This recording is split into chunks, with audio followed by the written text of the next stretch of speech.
You're listening to a classic edition of the Unknown Origins radio show here on the Paranormal UK radio network.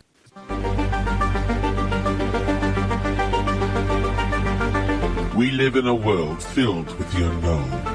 Ghosts and spirits wander through our physical existence. Unknown creatures lurk in the shadows, and strange lights and craft dominate our skies.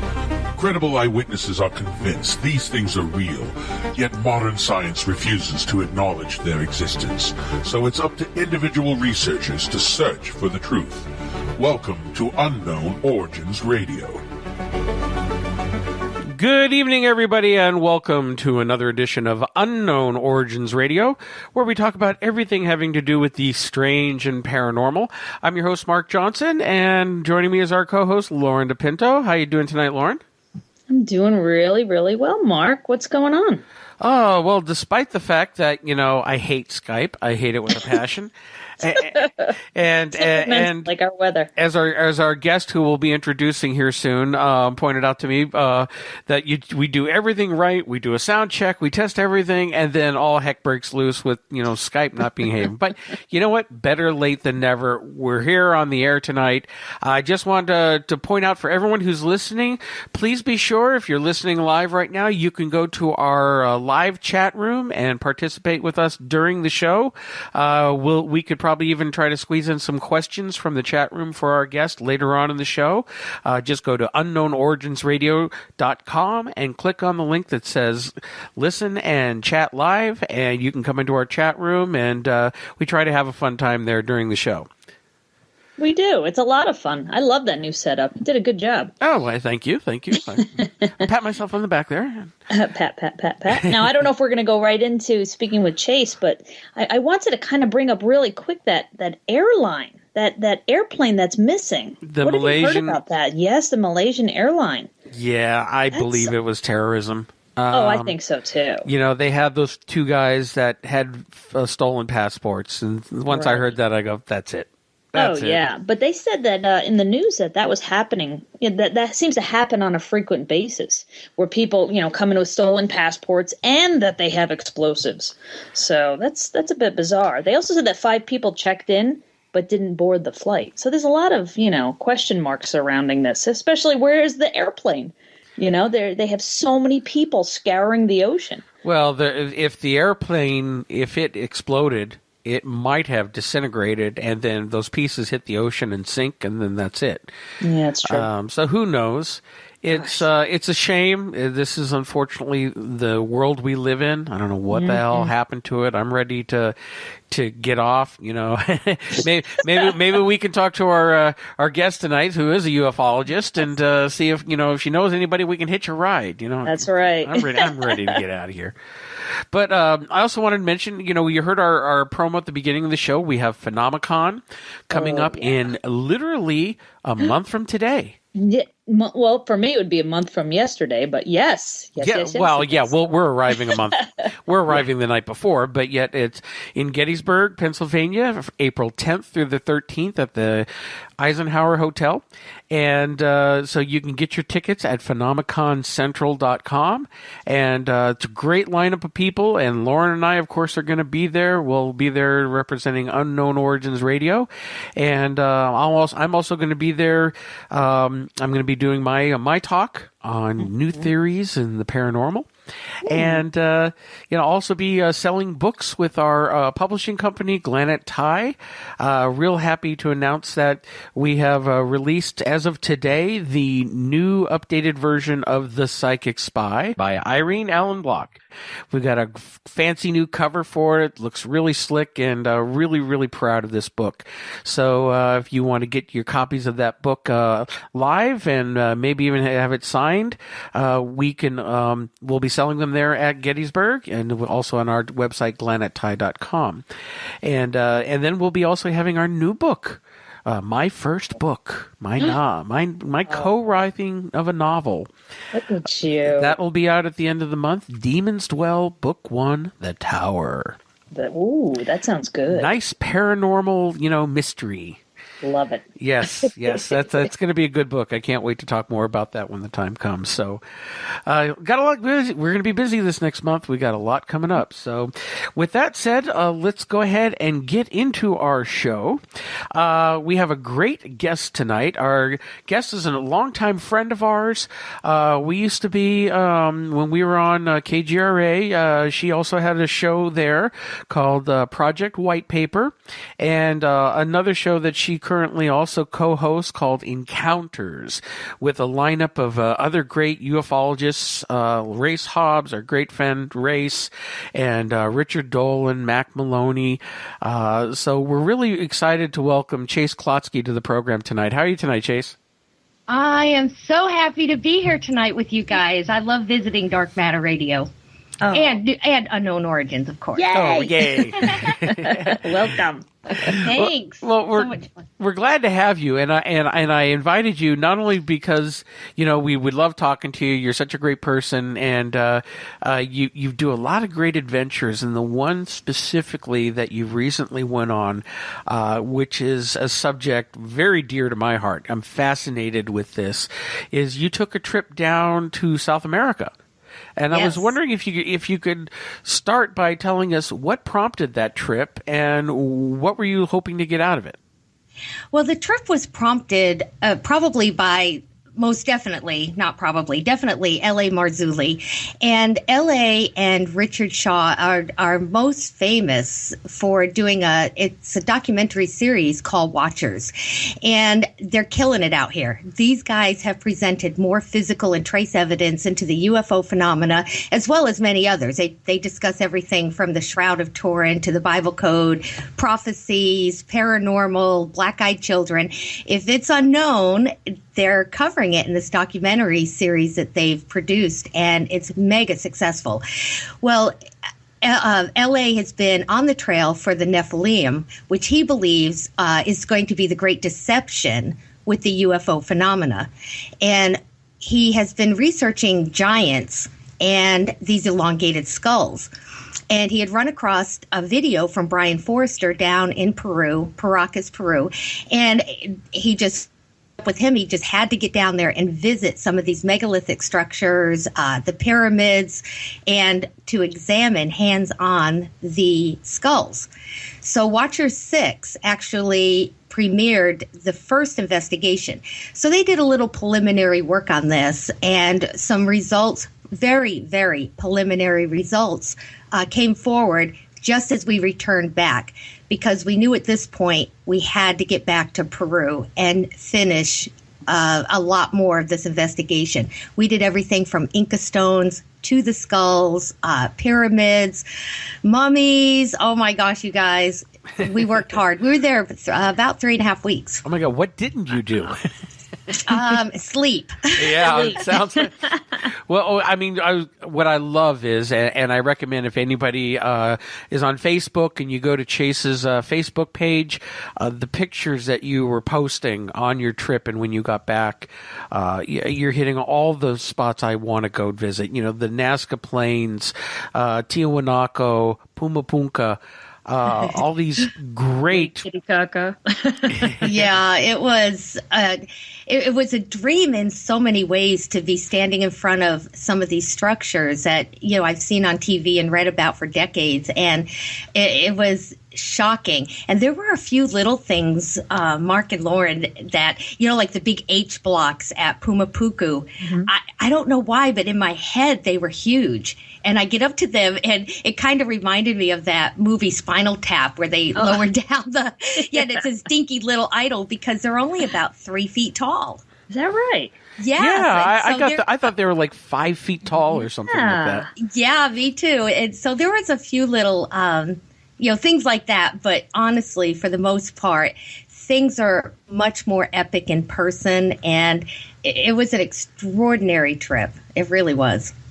Now, there's so much mystery surrounding these sites down there, from the Nazca lines, really made famous by Eric von Däniken in his original book, Chariots of the Gods. And while I disagreed with his original conclusions, that and the documentary in his books thought they might have been landing fields, but really, more research shows that it could possibly be some type of map system, because a lot of the lines, if you follow them, they'll lead directly to other sites around the world. I mean, what are your thoughts of it now that you had a chance to go and see it for yourself in person? Well, and they're still discovering more and more of these Earth geometrics. They're finding some of these lines that look more like crop circles. They're mathematical. They're sacred geometry. They're intriguing as heck.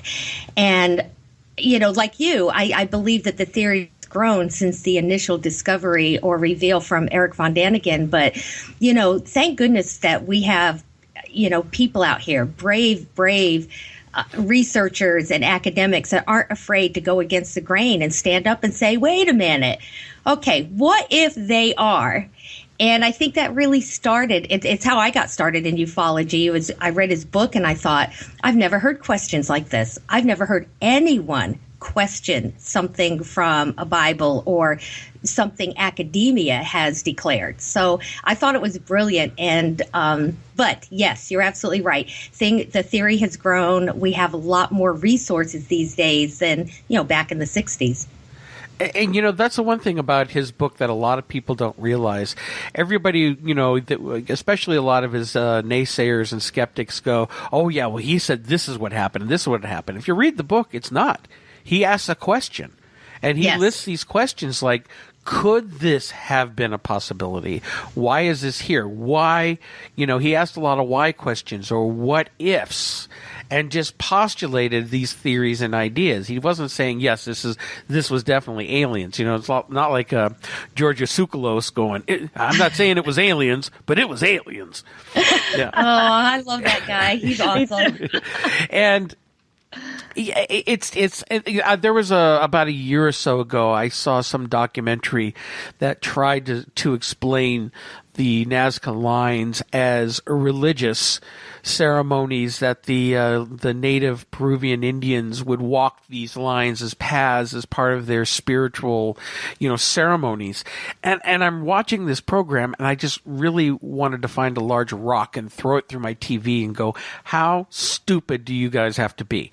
Considering serious, except honestly, when you're talking, one of the best things that we did was we weren't the tourist.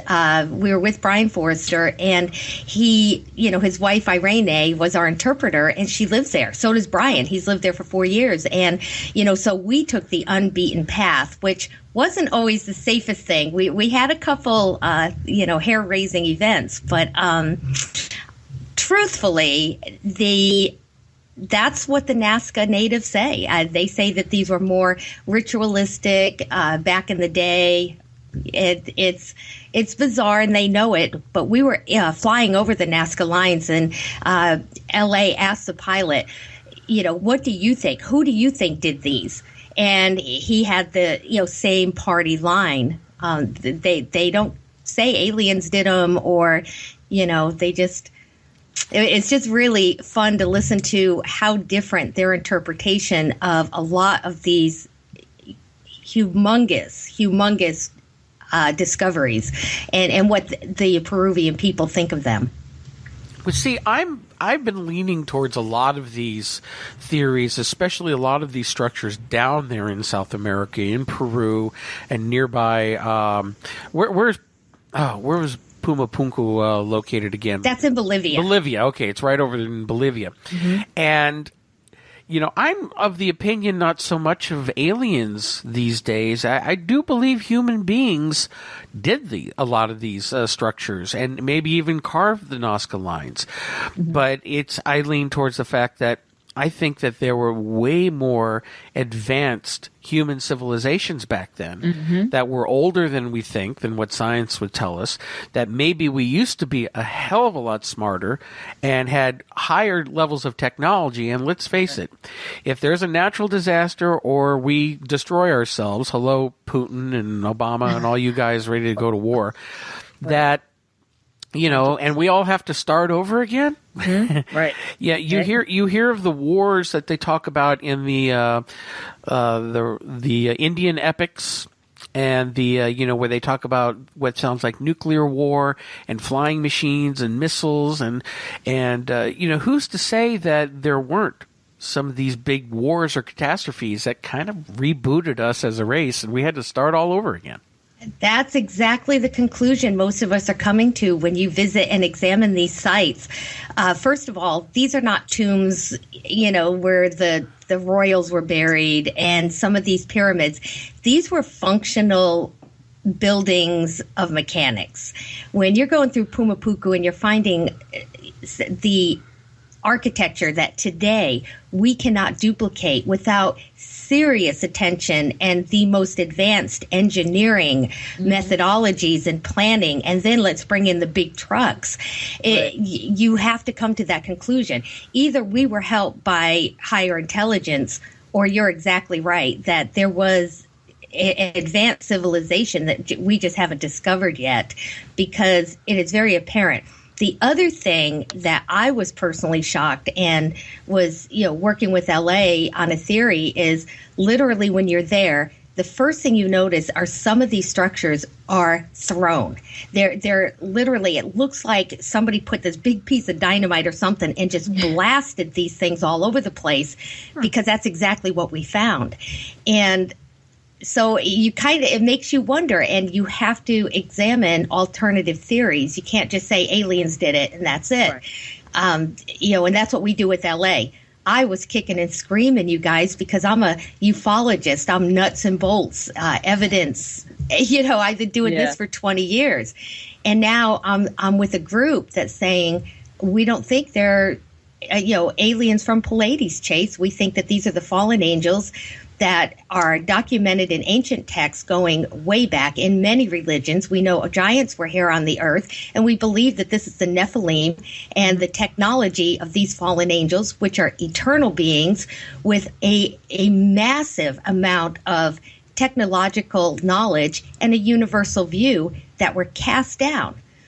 Now, when you have that kind of knowledge, but, you're kind of stuck here, I kind of think of like a SEAL team being sent to a very remote island. They would still try to, develop comm and, communications and things like this, a shelter, places to organize and meet and plan. But they'd have to use the tools that were available. So versus the big, fancy buildings that they're used to now with all the air conditioning, they may just have to use a grass hut for a while. But it still probably would offer more intelligence than, the natives that are, soon to come after. Mm-hmm. Well, in these, you mentioned these old stories of the Watchers, the Nephilim, fallen angels, and again, are we talking about other races of beings coming from the stars, or are we talking about, again, possibly more advanced forms of human beings, possibly? Maybe there were isolated pockets of more advanced civilizations and the more primitive civilizations.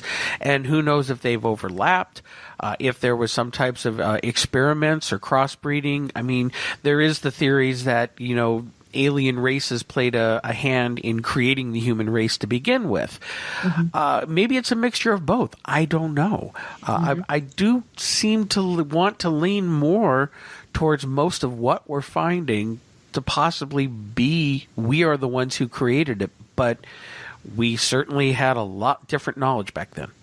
You have to follow the evidence. That's the tough part. And when you listen to some of the theories, and of course, some of the greats that came before us, like J. Allen Hynek and Jacques Vallée and David Jacobs, in his over 30 years of studying, examining, regression, which I'm not a big fan of, but, all the study that he's done with the abductees and the information he's gathered, they've all come to pretty much a few conclusions that are similar to each other, which is the same one I have. One, they're probably not coming here on a full tank of gas and a Red Bull. So they're most likely dimensional and using jump technology and quantum physics type advancement to get here. And number two, whatever is the agenda isn't good for us. J. Allen Hynek, Jacques Vallée, they all agreed they're most likely demonic beings that are described in our Bible, that these are a race of beings. If you kind of take out that image that we've been given of these angels as spirits with wings and all this, and realize that this is probably, flesh and blood species that is much different than humans. Of course they are, they'd be human. That they were cast down, they were sent down here. They had sex with human women, created a hybrid race. We know that typically hybrids cannot reproduce. Oh my gosh, we're just falling into a rabbit hole, aren't we, guys, right? That's great. Keep going. It's these are theories that we have to seriously look into with the same tenacity and vigor as we have the nuts and bolts community, because truthfully, in 50 years in that community, we have no more evidence than what is being presented through the angelic theory. It's just amazing stuff. And I'm kicking and screaming, you guys, because I do not want it to be there. But even my evidence, the things I've seen, the conclusions I have to come with as we're discovering DNA samples and seeing these things, I'm falling into camp, kicking and screaming. Yeah, I have in the last 10 years or so, I've had my beliefs drastically changed. From being just a paranormal researcher looking at ghosts to totally expanding my paradigm and my worldview on all subjects. And instead of staying with the tried and true tradition of what tradition tells us these things are, I've broken away from the pack, so to speak. And again, I'm speaking for me, not for Loren, because even Loren and I, we sometimes go at it in debating. And but for me personal, I lean towards multidimensional or interdimensional for most of these. I don't follow, and again, this is my opinion, I don't follow with the whole demonic angelic thing. I think that's ways of that we've learned to describe certain things, and we're still trying to kind of look at the religious aspects of it. When if you really look at nature, if you really look in what surrounds us, some things may look good from one angle, some things may look evil from another angle. I mean, you have a nice kitty cat at home, and he's all sweet, and this is what happened with one of my cats last night, all sweet and cuddly and purry, but you know what? He walks in from the garage and he has a mouse in his mouth, and he kills it. And so what is he? Is he bad or is he good? He just is. And so I think we're a little too quick to want to point at things and say, they're not good for us, they're bad for us, or they have an evil agenda, but we may not be able to comprehend that agenda, because if they are more advanced than us, then we may not be able to understand what their reasoning really is. I agree. It's why we're on the trail. This is still such anomalous theory. There's so much going on out there, and whether you're a paranormal investigator, looking for strange creatures, these reports are epic. They are almost epidemic levels. They're not going away. They're reported by honest, credible people. We could talk about the astronauts and the police officers and military, all the people that we're known and told to trust. But let's not forget the little Christian grandmother, that has this little farm in, the backwoods of Tennessee that wouldn't lie to save her life, telling you about a UFO event. There's just way too much going on. It's not slowing down. It is burgeoning. And thank goodness that we have a little behind us because, wow, don't we love our jobs? Yeah, I just wish they paid better. Yeah, for real. Well, most of our loves, my husband loves golf, and that costs us a fortune every time he likes to go as often as he does. So I guess our passions are supposed to hit a little harder than maybe a work living. I don't know. Yeah. I mean, if we could find a way to make it pay without seeming too opportunistic, because I would do this full time if I could, because that's how passionate I am about the subject. I knew you'd say it. Yeah, that's my passion. It is. It's true. So if you all want to pay me to do this, feel free. Pay me. Wouldn't that be nice? but it's also, for me, it's really important to try to get to the truth and find out what that is. And, there were a lot of concepts I fought. I remember originally reading, when Whitley Strieber first came out with Communion, and then his follow-up Transformation, which I thought really was an even better book because it really delved into more personal of the contact experience for him. And I remember there was one thing he mentioned in his book about they took him on the craft and they opened up this drawer, and in the drawer there were alien bodies stacked in the drawer that looked like they were dead, but they were laying there. And he said that these beings seemed really happy to show this to him. And that incident alone started me thinking about the fact that could these beings, or these, what we see as the Greys or other races of these aliens, being multidimensional, or maybe what we'd even consider existing on a spiritual existence? The way that they interact in this world is to have these temporary bodies, like I like to call meat suits. Yes. To come in, and they're able to inhabit and work and interact with us in this environment. Well, and let's not forget in his original book, and I am quoting, I felt an absolutely indescribable sense of menace. It was hell on earth to be there in the presence of these entities, and yet I couldn't move. I couldn't cry out. I couldn't get away. I lay as still as death, suffering inner agonies. Whatever was there seemed so monstrously ugly, so filthy and dark and sinister. Of course they were demons. They had to be. And they were here, and I could not get away. That was in his book, Communion. So I often wonder, when we're examining, the full reports of abductees, their initial thoughts and reports when they first started realizing abduction was happening. And then you see many of them take on a progression of almost Stockholm syndrome, where they start identifying with the beings, and then pretty soon, well, they're so lucky it was a good thing, and they're here for humanity. Well, I don't know about you, but to me, the whole thing sounds like a deception and brainwashing, and it's human nature to have kind of that syndrome where you start identifying with something. But in most cases, these abductee reports are horrific, and they're terrified, and they were taken against their will. That is not a good thing. There's a lot of, if in the work of Dr. John Mack and in Dolores Cannon, who both using hypnotherapy or hypnotic regression to take these experiencers back and talking about their experiences. There are a lot of these people, and again, you mentioned that you have an issue with the whole hypnotherapy angle of it. Yeah, not a fan. Yeah. So, it's not a proven fact what they're coming up with. There are problems with it, but a lot of people who were interviewed by Dr. Mack and also by Dolores Cannon, who talk about the fact that they agreed to this either on a subconscious level, spiritual level, or before they even came into this lifetime. And, whether that is a false memory being imprinted to regurgitate later to justify it, or whether it's real, we have no idea.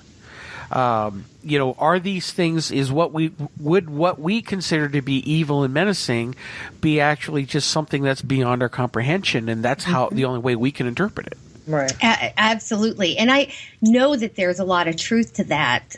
And as technology advances and, our computers, help us get smarter and we're faster and information is at our fingertips at lightning speed. I believe we're getting closer to the answers. We've never experienced as a human race a technological boom and advancement that affected all of humanity ever as fast as we have in the last, 75 years. It's incredible pace that we're on. And I do believe that we're, gearing up for a crescendo, whatever that is. It could be disclosure because our government's not going to give us that information. It is going to take an event that they cannot explain away. It is coming. I believe disclosure is on its way, and I'm not sure that we're actually going to like the answer, whatever that may be. And are we ready for it, really? Well, that's going to be a big... This is where I don't think disclosure is ever going to come up. I don't think, it would, even if aliens landed on the White House lawn, they'd find a way to tell you that it was our imaginations. Because I think they've got their hands on technology and they know things. They absolutely do not want us sheeple to know about it. And they're going to deny. And even if other governments like the UK or Canada or France or any of them come out and disclose UFO information, here in America and the United States, it is still laughed at by the media, which is run by the government, whether we want to admit it or not, and Right. and the government itself. They say UFOs do not exist when we have the overwhelming amount of evidence that says it does. And when you talk about the evil, whether these aliens are evil and how people react to it, I mean, we had a great guest on last week. Her name is Sunny Williams, and Sunny, I know you're listening tonight. I see you in the chat room, and she is a longtime alien experiencer, abductee, and she runs a group down in Texas called Lights in the Texas Sky. And she was telling us this one part where she woke up in her bed, she was paralyzed. And there was these creatures standing around the bed, almost like in hooded robes. And you can almost take the satanic, demonic imagery from it because they're wearing these black robes covering their faces. And they're repeating over and over again, saying, "You are not cooperating. You are not cooperating." And this went on. She said that she was able to see the clock and not move for 2 hours. 2 solid hours. And then finally this other being walks in, one of the large ones that they talk about, the 8-foot tall one, had to bow down to come in the doorway, and walks up and gets right in her face, and she hears in her husband's voice saying, "It's going to be okay. I'll take care of you." Well, she reacted very violently to that. She actually was able to break free enough to strike the creature on the shoulder. Atta girl. And it left kind of upset. And then these all left. But, they tormented her for 2 hours. She said it felt like torture. And then this being comes in trying to tell her it's going to be okay. And by that point, she didn't want to hear it. Yeah, I don't blame her. That's a shocking account, and very brave for her to come forward and share her story, because I guarantee there are many others out here that may know exactly the feeling or what she went through. So, kudos to her and big pat on the back. I'd hug her if I saw her. But, this is what we hear over and over, and I don't like it. I don't like it. And to me, it's, you kind of wonder, are there good aliens, bad aliens, good angels, bad angels? It doesn't matter. If they're affecting humanity and we're under some sort of manipulation, even with them changing our genome or a hybrid program, this is all done without our permission. And it's wrong. It's not part of what we consider our God-given right of free will. And for us to be treated this way, it's no different than how we treat our cattle, our dolphins, our little whales at SeaWorld. And, maybe it's just the way it is in the cosmos. It's kind of that question that I still suffer with today with God. And that is God powerful because he's right? Or is he right because he's powerful? Depends on if you're looking at the Old or New Testament. In the Old Testament, he says, "Do as I say and shut up." You know, that's basically it. I had a thought there, and now I went out one ear and out the other. These, if you look at, say we have our pets, you know, we look at them as part of our family, our dogs, our cats, our gerbils, you know, and they get sick or they need shots, whatever. What do? We take them to the vet. Mm-hmm. Have you known any animal who likes to go to the vet? They are scared to death. They're shaking. But are they self-aware? See, I think that's the difference. We know that elephants have a self-awareness, whales and dolphins, you know, so they do understand that they don't have a choice, you know, and I think that's the difference. You know, humans, we are different. We're set apart. And it's because of that intellect and self-awareness and morality codes that are supposed to put us in charge somehow. At the same time, though, the argument could be made that we are taking the pets to the vet for their own good, and the pets don't know that. They can't comprehend that. Now, again, we are more advanced, and we have that self-awareness and consciousness that's different from the animals. But if you want to compare that to us and a more intelligent species, what do they know or what do they comprehend that we don't, and maybe we can't? I absolutely understand what you're saying, and that is part of, you know, some of the things that we consider when we're trying to conclude certain cases. Absolutely, Mark. It's, you know, it's a tough science. It's a tough phenomena to look into. It's unknown. It's why science doesn't address it. Science wants 2 and 2 to equal 4, mm-hmm. and they can prove that over and over and over again. Exactly. However, we all know that unusual things, extraordinary things happen to very credible people every single day. Science can't explain it, so they brush it away. Yes. But it doesn't take away that these things do happen. And, you know, so thank goodness, you know, we're here. We're talking about it. We're sharing stories, and we're trying to find the answers. And the only way we're going to get them is to get on that trail, get the boots on the ground. Let's go out. We need to cooperate with one another. Stop the little friggin' drama queen, you know, jilted drama. You know what I mean? Yes. And, you know, we get along and share. You guys don't care if I'm on another network. We're independent broadcasters. We're doing something that you're not going to hear on mainstream media. We're getting the word out to the public. Wherever they want to go, that's their choice. And thank goodness they have options. But this is exactly how we're going to get answers. And we're going to do it together before any one person has it all by himself. And you know, we have an uphill battle too, because we are fighting the media onslaught. We're fighting the distractions that are being put out every other day to dumb us down and not ask questions and go with the flow.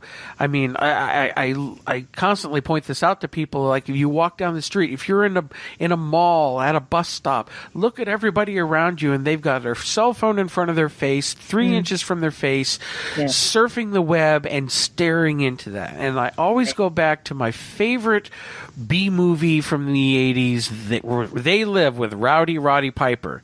You know, you put on the sunglasses and you say, like, obey, see the money, this is your God.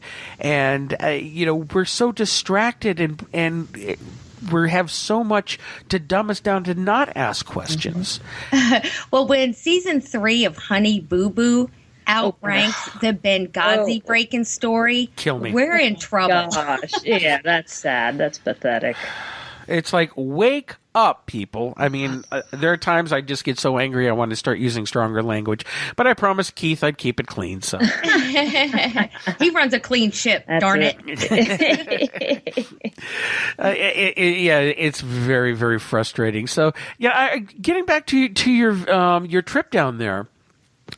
You know, so what are some of the other places that you saw? Now, you saw Pumapunku and the Nazca Lines, and you went to Tiwanaku. The pictures were great, by the way. Tiwanaku.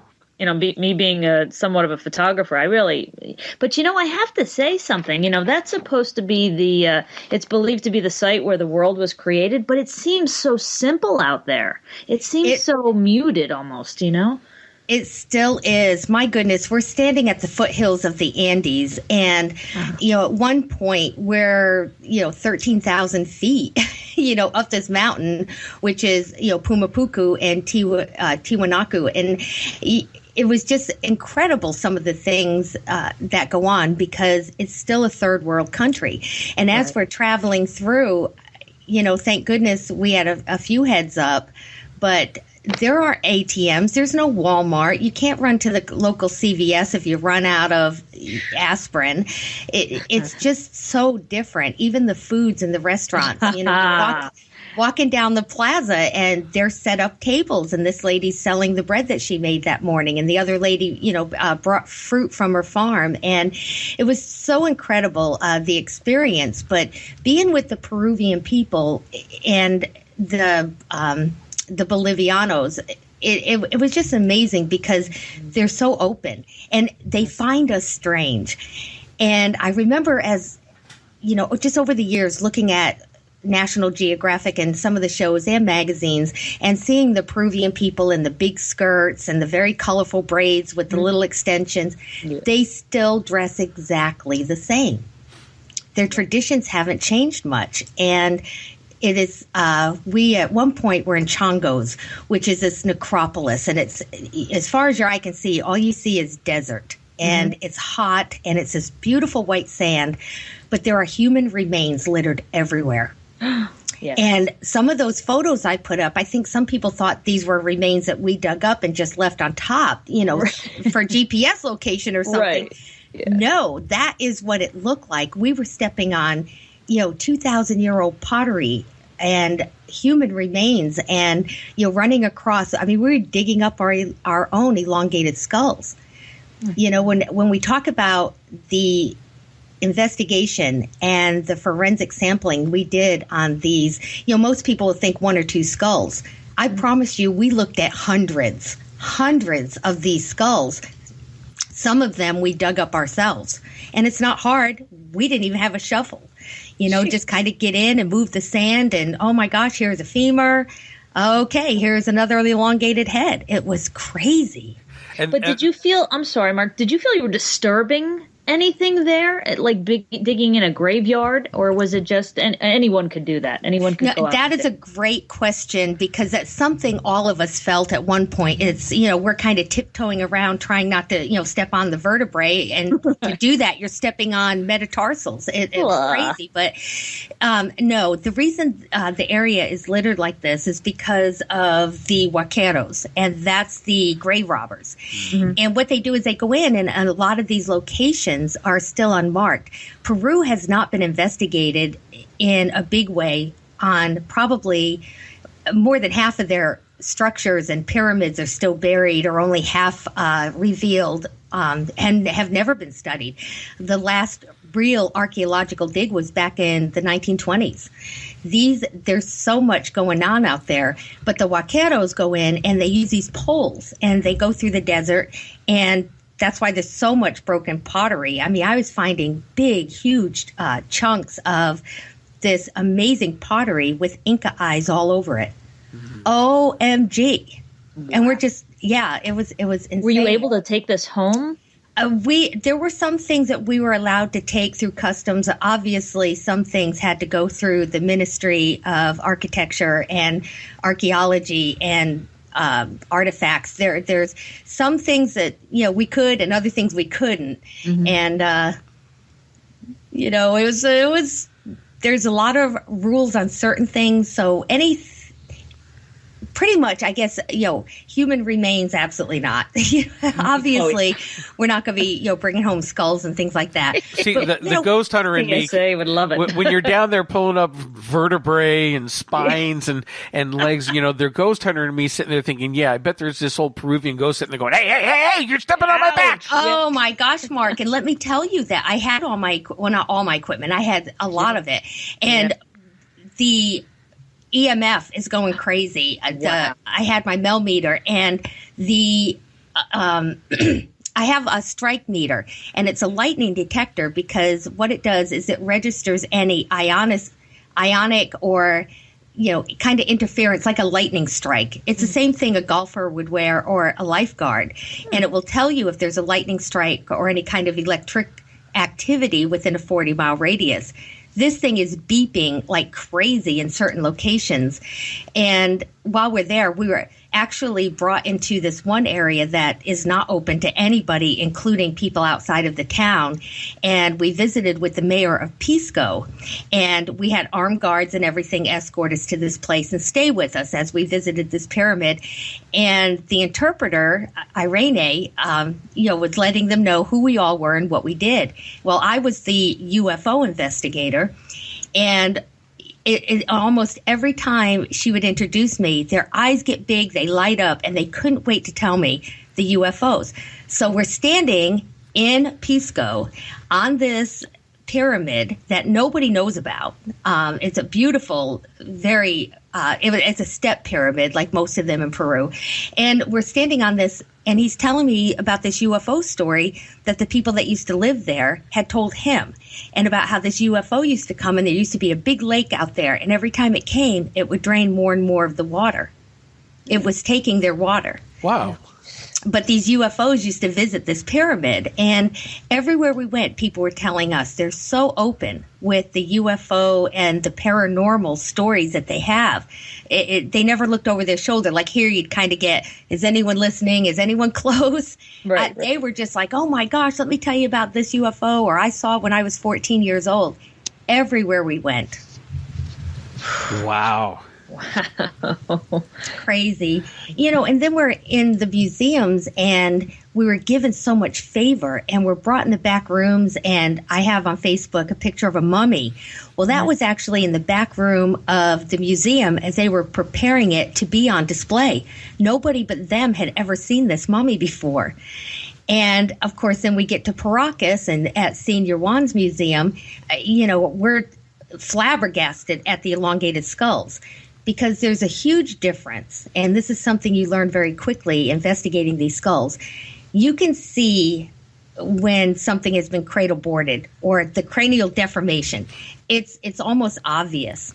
But when you come across one of these skulls that L.A. and Richard are talking about, it almost sat me down, you guys. I'm standing there, and my eyes immediately went to it, and I'm thinking, what the heck is that? Well, and actually, it's so different. It's one parietal plate. It's the bones are, the density, the thickness of the skull is so much. The jaw is so robust and different. The cranial volume is at least 20 to 30% bigger than the average adult human head sitting next to it, and they're just so anomalous looking and different. You're just like. That's why we can pick them out. That's why we're like, can we see this one? Then we have Senior Juan coming up, opening the case and giving us the skulls. Here you go. There you go. Pass it around. Oh, my gosh. Who does that?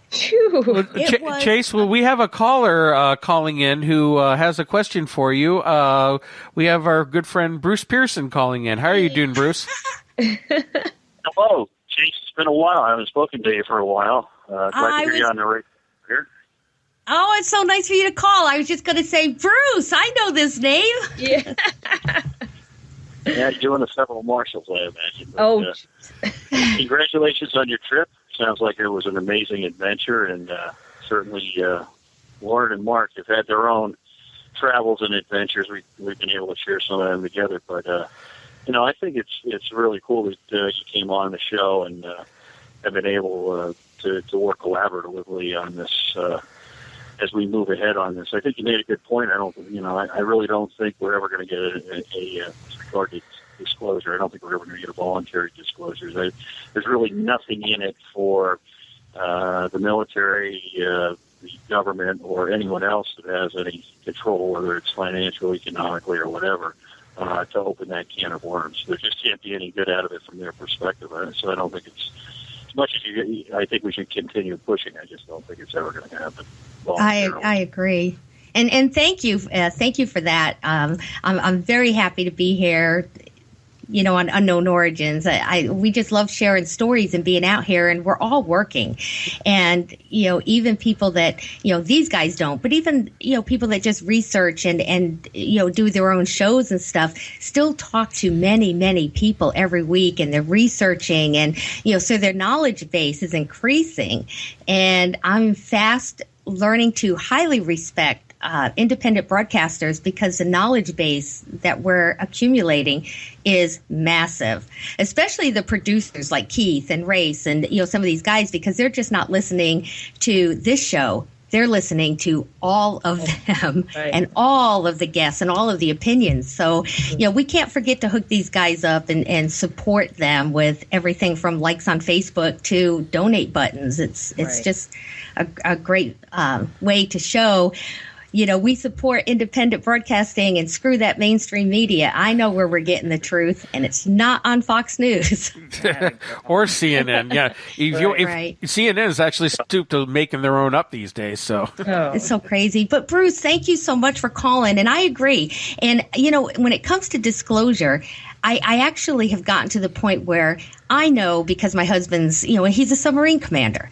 I know he doesn't keep these secrets. None of his friends do. This is a shadow part of the military, the part of the military that would keep these secrets, and they are keeping them. These aren't the guys driving on that base every day. These aren't the guys that you will see wearing uniforms and serving their country. And I don't think the politicians. Would you tell Obama anything? He's a temporary employee. Right. And Obama didn't come up through the ranks of, the CIA and NSA like the old regime did, Bush and Cheney and that whole croony little bit. They've been trading jobs in these secret organizations and holding these secrets for a long time. What those are the secret keepers, these kind of shadow pockets. And that's the thing is, these guys, they know all these politicians are temporary. So there's a lot of even mainstream television programs like Scandal. They talk about B-13 or Section B-13 or whatever, these secrets, government entities that are beyond the government.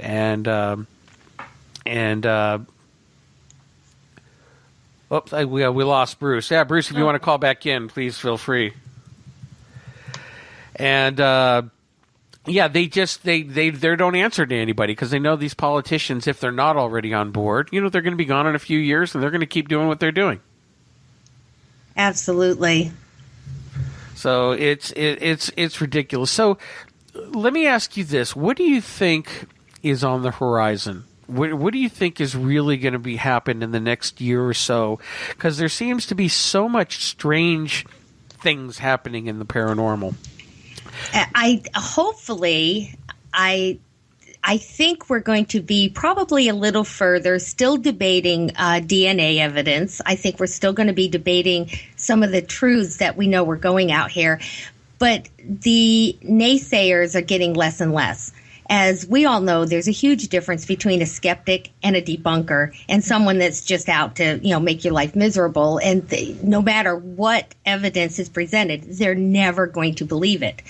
And, I love them. I think they keep us honest. However, when you start crossing the line of ridiculous, in other words, you want to come at me and make me responsible, and this is a good thing, to prove what I've just said, show my data, give you all my notes. Well, when you're coming back at me, I would like the same from you. Prove to me why what I showed you is not accurate. Don't just go on Facebook and spout off your, this guy's a bonehead. We're starting to hold these skeptics accountable for the same, for the same information, for that same caliber that they're expecting from us. That is only fair. The second thing I think we're going to see is more respect towards these subjects, because as you and Loren know, I started the resistance on Facebook because I'm tired of the way, mainstream media, has a tongue in cheek, and, the X-File theme is on every UFO story. What if that reporter had done just as much homework on that story from that witness about a UFO that he did on the 7-Eleven robberies?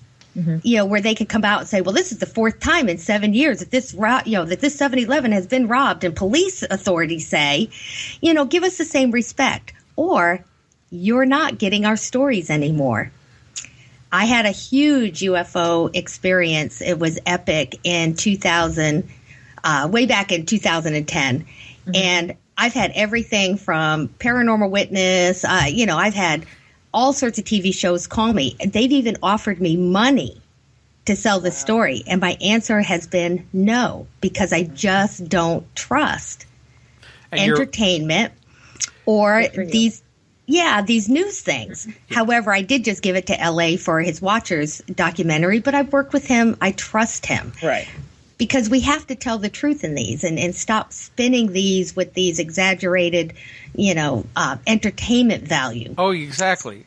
I mean, everybody who listens to our show has heard me complain about being on a couple of these programs where they've twisted information. I was interviewed by Jack Osborne for Haunted Highways, and this pinhead producer comes right in the middle of my story, cuts me off, to say, "Oh, no, don't say it this way. Try saying it this way." It's like, do you want to hear the frickin' story or not?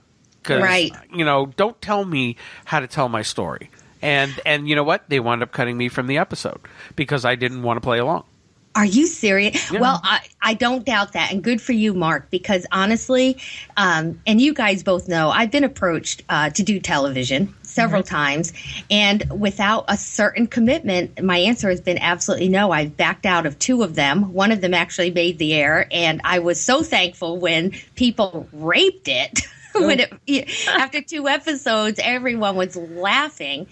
But I knew when they said, okay, Chase, we want you in a tank top and we're going to dress you like Laura Croft and we want you to act more like an action figure. I'm done, guys. Yeah, no. Yeah, I know what show you're talking about. Yeah. Yeah.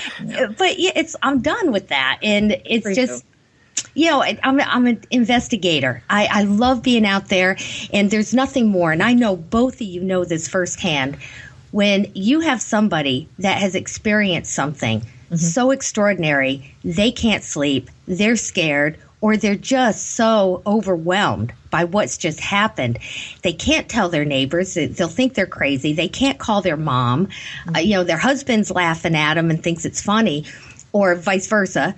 Well, and then they call and talk to you, and you walk into the house, and you're very professional, and they're crying. They're so thankful that somebody's listening and that they can tell their story to somebody that understands phenomena. Right. Exactly. Actually, we got Bruce back on. Bruce, did you have another question? Well, I just wanted to follow up on that, if I may. Chase, I think that your book is indicative. Mark and I have had this discussion on a number of occasions. As one of the, I guess, unfortunately, one of the few people that has been trained, in broadcast journalism and spent a good portion of my life doing documentaries and investigative stuff. I am quite honestly frighteningly astounded by the high quality of a lot of the shows out there. Mark and I have discussed this many times, as you well know, Mark. And but having said that, I think that the fact that you wrote your book is the point that I want to make. I'd like you to discuss between the 2 of you, or 3 of you. I'm sorry, Loren, I'm not trying to exclude you by any means. But the fact is, I think we need to now raise the bar as much as possible, not at the exclusion of anybody. And there's a million different agendas for people that are involved in this community. But I think that we are now cracking the egg, if you will, with science, with forensic technology.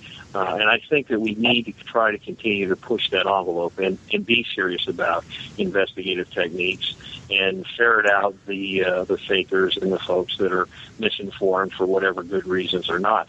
And I think that it's important that we don't turn into just a sea of malaise that we keep rehashing the same documentation without moving it forward, because inevitably if that happens, the excitement, the passion, the interest, and the new information that comes out that's a result of that is going to wane, and that'll be a sad day if that happens. I don't see that happening now, but I always try when I'm speaking to people to draw a strong distinction, as you were just making the point, Chase, about entertainment shows and shows that at least make an attempt to be an investigative documentary, if you will, on television. So I think it's very important that everybody involved in this, to the extent they can, try to raise the bar in terms of the scientific investigation, and try to be very careful on how they document things and before they proclaim things to be valid, because God knows the naysayers jump all over when somebody is found out to be fraudulent, and that hurts the whole community. It sure does. It doesn't serve anybody's purpose. And I'm not being critical of people that are in it because, they're just fascinated, they want to have a good time, and there's nothing wrong with that.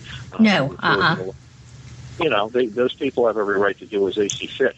But if you're going to try to investigate any unknown or unexplained phenomena, and you purport to be someone who is trying to take a balanced and scientific approach to figure out what's going on, I think that you really need to play by the rules, if you will. And it's a lot harder to do, especially in an environment where there really aren't a lot of rules, where we're not throwing territory. You're absolutely right. And Bruce, thank you. I'm sorry, go ahead. No, I just want to hear your opinion on that, and I'm going to hang up and let you guys speak. So thank you very much. All right, thanks a lot, Bruce. Appreciate it. Bye, Bruce. Yeah, I do too. And Bruce, I love you. You're just so awesome. Seriously, he said he read the book. I'm like, I thank you so much for that. And that's exactly what I'm hoping, comes out here is really that whether you're a paranormal investigator, you're out looking for Bigfoot, chupacabras, a cryptozoologist, or a UFO investigator, it all comes down to what you're doing is important. And what if that's the time that you're out there at that paranormal investigation and something very epic happens and you don't know how to construct a proper case file, or you don't know how to preserve that evidence or how to present it properly, or even who to call, to say, hey, do you see an apparition? Because we all know what happens if you post it on Facebook, right? Oh, yeah. Oh, God, yes. Yeah. So it's mayhem. Everyone has an opinion, but that's it's a social environment. Sure. Who do you send these photos to? What labs can you get? Do you have to be, a special connected person? Heck no. Mm-mm. Oh my gosh. And, that's really some of the things I've learned out in the field, is that some of the new people are the people that really never got to be in investigations because they just didn't know how this worked. Right. We wanted to lay that out for them and just give them all these answers, because we need investigators and we need conscientious, and like Bruce said, people that are going to do this. Now, with all the equipment we have, knowledge, forensics, availability, now we need every single case that we accept. We accept knowing that our goal is whatever we find, even if it is unknown. That case file is going to be at the level where it's admissible. Mm-hmm. Because if it's not, what you've done is, offered the public and the scientific community just unanswered questions, more unvalidated evidence, and debate.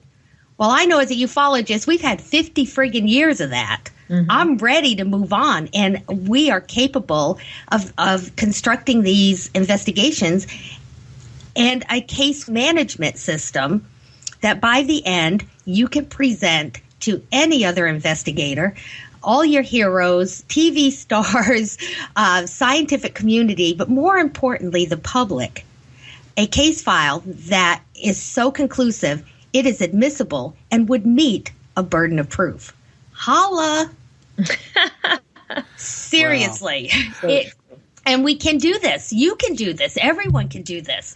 It's just learning the methodologies of investigation. And of course, some of this, like interviewing skills, it takes doing it, and you get better each year. But it doesn't mean you're totally going to blow it on your first one. You guys, grab it. Let's go. Let's get busy. Let's get boots on the ground. Cases are coming in. I don't know a single investigator that is investigating every single report they're getting. And it kills us because I'm always afraid I have to say no to the one person right that needs me the most. Right. It puts a knot in my stomach. Well, I hate to do this, but I knew this hour was going to fly by quickly, and it did. So we're coming up on the end of the show. Chase, before we go, where can people find information on your book and about you? And we'll plug your radio show again. Aw, thanks, guys. ChaseKletsky.com I have a website. I'm obsessed with my Facebook. I love my Facebook friends. I network all the time. So, you can find me there. The book is sold through Richard Dolan Press because this book is also, it's Chase Kletsky with Richard Dolan. Not quite a co-author, but trust me, I gave him, hey, this is how you do it. Make it readable. That's what he did. Amazing publisher. So it's the book is called Admissible, the Field Manual for Investigating UFOs, Paranormal Activity, and Strange Creatures, with Richard Dolan as well. I have a children's book called Are Aliens Really Real? And honestly, guys, you can find out where my show is and everything on Facebook. But, I'm just so happy to be with you guys tonight. I miss hearing from you. And it's just awesome thank you for inviting me and, Dark Matter Radio for having me. This is amazing. Thank you so much for coming on. We loved having you, and we'll have to do this again sometime. Yeah. And Bruce, you rock, mister. Well, he really does. Well, we're going to sign off then. So thank you, everybody, for listening to another edition of Unknown Origins Radio. Be sure to tune in here every Monday evening at 9 p.m. Eastern Standard Time on the Dark Matter Radio Network. And we sign off with, as usual, with our weekly wisdom from Greg Gonzalez. And Greg says, I do what I want, when I want, where I want. If my wife says it's okay. That's right. Have a great night, everybody.